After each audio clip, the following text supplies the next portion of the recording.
Hello, जय हिंद दोस्तों आज हम लोग देखने वाले हैं आरपीएफ कांस्टेबल परीक्षा 2024 के लिए पिछले वर्ष आरपीएफ में पूछे गए प्रश्नों को।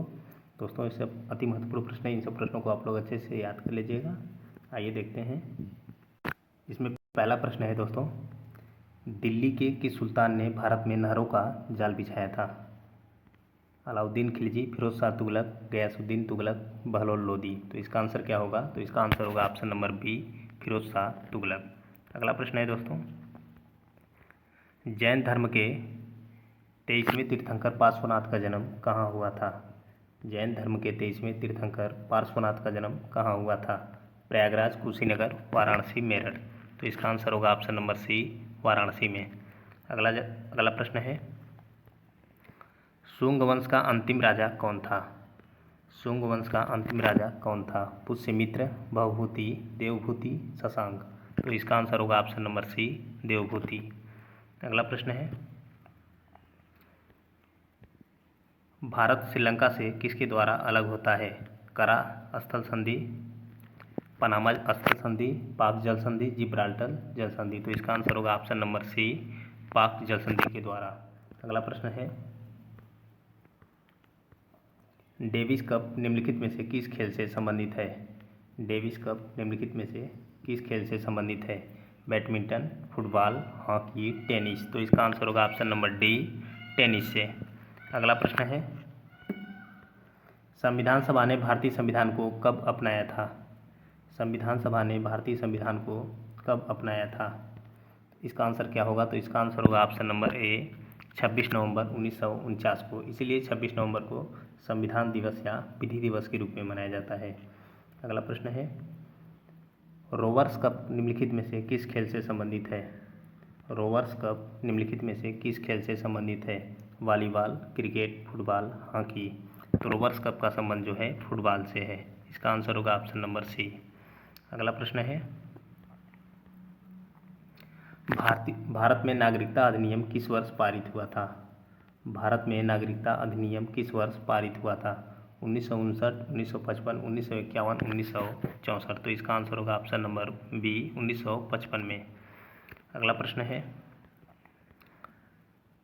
भारतीय संविधान का कौन सा अनुच्छेद 14 वर्ष से कम आयु के बच्चों को कारखानों आदि में काम करने पर प्रतिबंधित करता है?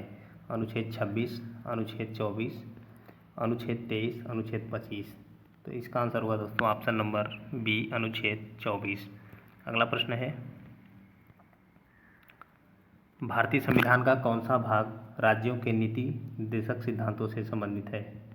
भाग 2, भाग 3, भाग 4, भाग 5।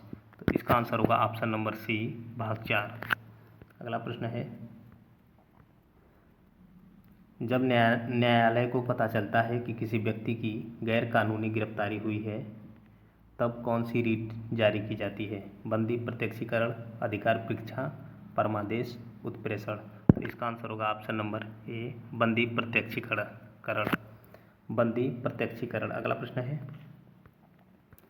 पाबना किसान विद्रोह निम्नलिखित में से किस राज्य में हुआ था? पाबना किसान विद्रोह निम्नलिखित में से किस राज्य में हुआ था?